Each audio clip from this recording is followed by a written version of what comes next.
예, 오늘은 우리 부산교구 수자 축일, 목주기도의 성모님 축일이죠. 성모님은 십자가 아래에서 교회의 어머니가 되셨습니다. 요한 19장이죠. 여인이시여, 이 사람이 어머니의 아들입니다. 그리고 그 제자에게, 요한에게 이분이 너의 어머니시다. 그때부터 이 제자가 성모님을 모셨습니다.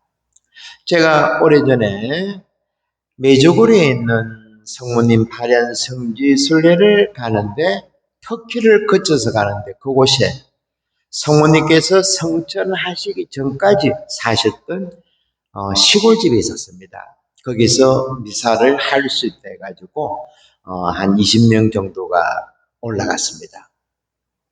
수많은 관광객들이 줄을 섰는데, 관광객으로 봐서는 그런 볼거리가 있는 데가 잘 없죠.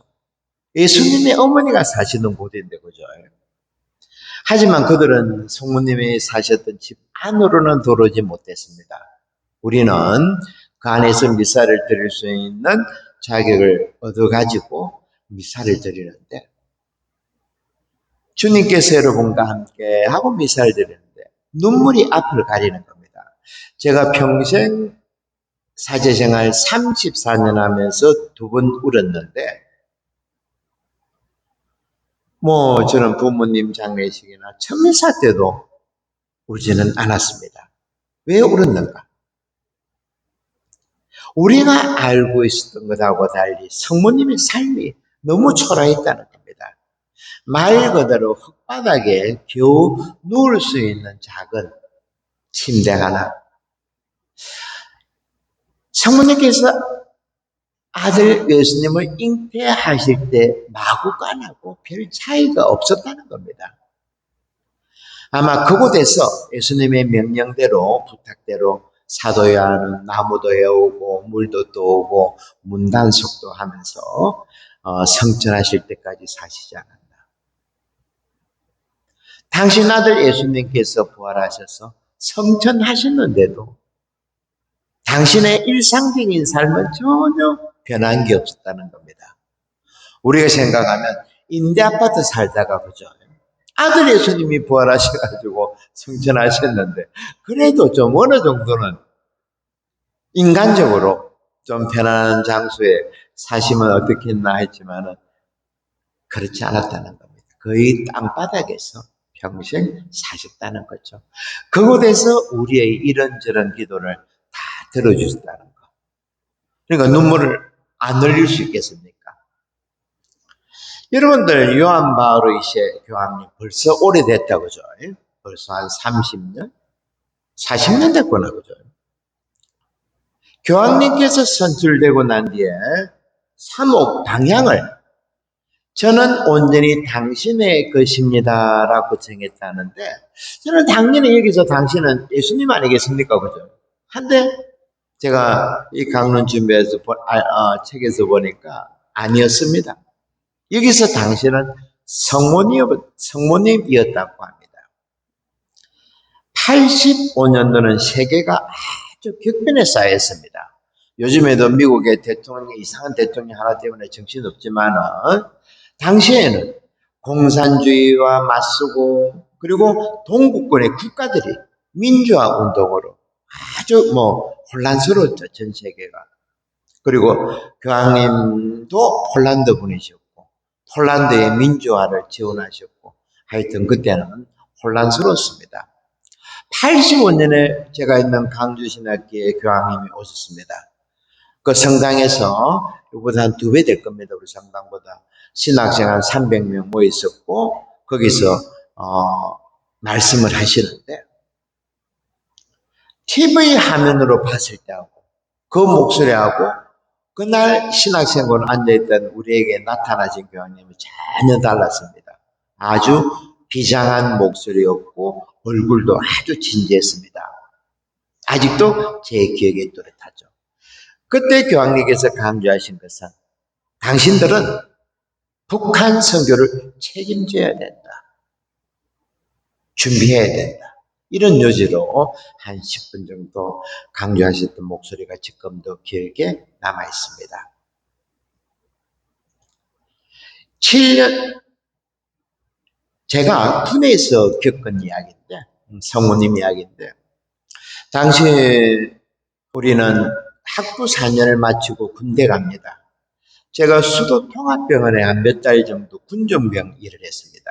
제가 한 일은 주로 중환자실에서 죽어가는 군인들의 마지막 자리를 지켜주거나 아니면 대수술을, 큰 수술을 앞두고 있는 군인들을 위해서 기도하거나 또 군인들 보호자로 와 있는 보호자를 위한 1:1 교리를 했습니다. 어느 날 중이 어머니가 저를 청했습니다. 병실에 가니까 50대 어머니가 환자 옆에서 누워있는 아들 옆에서 돌보고 있는데 가서 제 소개를 했죠. 저는 신학생이고 개인 교리를 맡고 있습니다. 그러니 한두 달 집중적으로 교리를 하시면 세례 받을 수 있습니다. 라고 말하는데 어머니와 제 사이에 아들이 누워있는데 그 아들은 말 그대로 식물인간이었습니다. 내 수술로 뇌를 5분의 1을 잘라냈습니다. 그러니까 정상적인 사람이 아니죠, 그죠? 너무 충격적이었습니다. 그런 상황에서 제가 무슨 말을 하겠습니까? 머리가 하얘지는 겁니다. 아무 말도 못하고 있을 그때 어머니가 이런 말을 하는 겁니다. 우리 아들이 대구에서 근무하다가 폭발사고로 뇌수술했는데 그때는 다 죽었다고요. 말을 들었습니다. 그래서 서울에서 급하게 내려와서 수술하는 동안 아들 자취방에서 지냈는데 벌써 뇌수술을 5번째 하고 이렇게 이제 생명만을 부재하고 있다고 말합니다. 어느 날 밤 아들이 수술받는 시간에 책상에 앉아 있는데 아들이 보던 그 자리에 성모님의 상이 놓여 있었고 성경책이 눈에 들어왔다는 겁니다. 그래서 밤에 책상에 앉아서 촛불을 켜놓고 알지도 못하는 성모님에게 기도를 했는데 밤새 울면서 우리 아들 제발 살려달라고. 그래서 이제 시간도 됐고 누워있는 아들을 보면서 이제는 성모님이 어떤 분인지 알고 싶다. 그래서 저를 청했습니다. 여러분 생각해 보십시오. 그런 상황에서 제가 예수님은 이렇고 하느님은 뭐 전능하시고 이런 이야기가 먹히겠습니까? 그죠? 무슨 말을 해야 될지를 몰랐습니다. 이 아들은 하루에도 몇 시간 정도 욕창 때문에 마사지를 해야 되고 입에는 튜브를 해가지고 먹을 것을 넣어줘야 되고 계속 돌봐야 되는 식물인간 그 앞에서. 그때 제가 피에타 마리에라는 성모상이 기억이 나는 겁니다. 저 작품은 미켈란젤로가 조각했는데 바티칸에 있습니다. 제가 저 작품에 대해서 설명을 했습니다. 피에타 마리에라는 작품이 있는데 미켈란젤로라는 사람이 저 성모상을 만들었는데 어머니 품에 안겨 있는 분은 예수님이고 저분이 당신 아들 누워있는 그 아들 나이 좀 돼서 로마 병색에 끌려가 십자가 체형을 당했다고 입을 열었습니다. 그러면서 예수님은 2000년 전 나자렛 작은 마을에서 제자들을 불러 모으고 하느님 나라가 가까이 왔다 선포했는데 수만 명의 군중이 몰려들 정도로 성모님의 아들은 인기가 대단했습니다. 더구나 당시 로마 식민지에서 이스라엘을 해방시켜 줄 수 있는 분은 바로 저분 당신 아들 예수라 생각했고 당연히 모든 어머니의 꿈이 뭡니까? 아들이 잘 되는 거죠. 그래서 성모님은 하루하루 기쁨 중에 살았는데 어느 날 옆집에 사는 막달라 마리아하고 여자 몇 명이서 커피 집으로 왔답니다. 큰일 났다. 당신 아들 예수가 지금 십자가형을 받고 죽음의 골짜기 골고타 언덕으로 끌려가고 있다는 소식을 받았답니다. 그 소식에 적은 마리아는 십자가 처형장에 가서 보니 이미 당신의 아들이 옆구리에 창이 찔려 피를 흘리고 있는 것을 지켜보지 못하고 피가 흘려내리는 땅만을 쳐다보다가 아들이 숨지고 그 시신이 땅으로 내려지자 어머니 마리아는 피를 다 흘려 가벼워진 저 시신을 그림에 나와 있는 베타 마리아 고통의 성모상 유튜브로 보시는 분들은 이제 그걸 보시면 되겠죠. 저 시선을 안고 있는 저 순간을 천재적인 미켈란젤로가 작품화시켰다는 겁니다. 여러분, 사람이 피를 다 흘리면 3분의 1이 피라 그러죠. 그러니까 60kg짜리 남자가 피를 다 흘리면 40kg 정도밖에 안 된다는 겁니다. 그 시선을 쭉 늘어진 시선을 안고 있는 성모님의 얼굴. 중어머니가 제가 여기까지 설명 들으니까 조용히 제 말을 듣고 아들 얼굴을 보고 이렇게 하더만은 눈에서 닭 똑같은 눈물이 흘러내리는 겁니다. 더 이상 아무 말도 못했죠. 병실 나왔습니다. 그 어머니는 그때부터 사람이 달라졌습니다.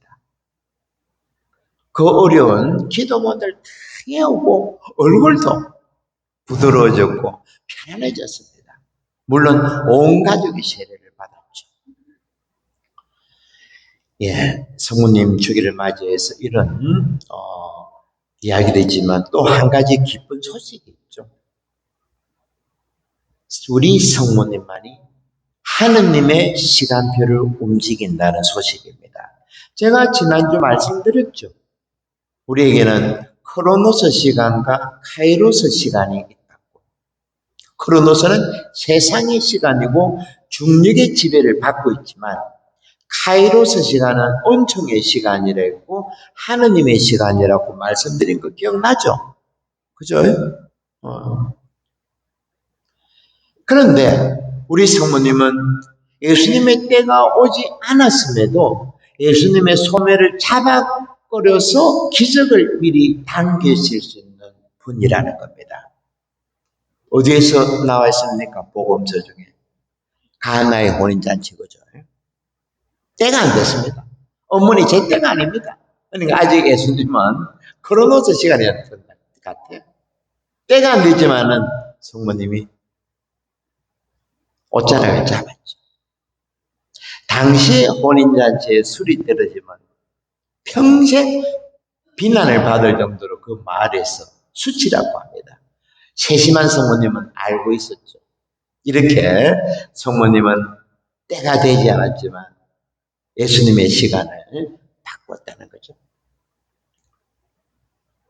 우리들도 오늘 묵주기도 주기를 맞이해서 제대로 된 성모 신심이 필요하다는 겁니다. 유아적인 이것 달라 저것 달라 하는 그런 성모 신심 말고 우리 성모님 봅시다. 오늘 복음에 나와 있지만 당신이 잉태했다는 천사의 소식을 들었죠. 2000년 전에는 여러분 이 소식은 사형 선고입니다. 왜? 혼전에 임신했다는 것은 말도 안 되죠. 돌로 맞아 죽을 정도의 끔찍한 처벌을 받습니다. 하는데 시골 처녀 마리아는 어떻겠습니까? 저는 주님의 종이오니 그대로 제게 이루어지소서. 아브라함이 아들 이삭 목에 칼을 댄 그 아케다 사건하고 그리고 지난주에 말씀드렸죠. 할머니 평생 집을 떠나서 바깥에 돌다가 거의 병들고 꼼짝 못할 때 집으로 돌아온 그 영감을 용서한 할머니 이야기를 들었습니다. 오늘도 군에서 폭탄 사고로 그 아들 중에 대한 큰 꿈을 품었지만 식물인간이 되어버린 그 아들을 받아들이는 어머니의 모습을 소개했습니다. 이 모든 것들이 하나로 연결되죠. 저는 주님의 종이오니 그대로 제게 이루어지소서. 바로 이것이라는 겁니다. 또 그림 하나 더 봅시다. 저 그림은 19세기 프랑스 화가 에밀 레누가 그린 건데 돕는 손이라는 그림입니다. 여러분 저 그림 보시면 뭐가 생각납니까? 할아버지와 손녀인데 할아버지는 우리 창조주 하나님 거죠. 그리고 노를 잡고 있는 저 소녀는 누가 생각납니까? 우리 성모님이죠, 그죠?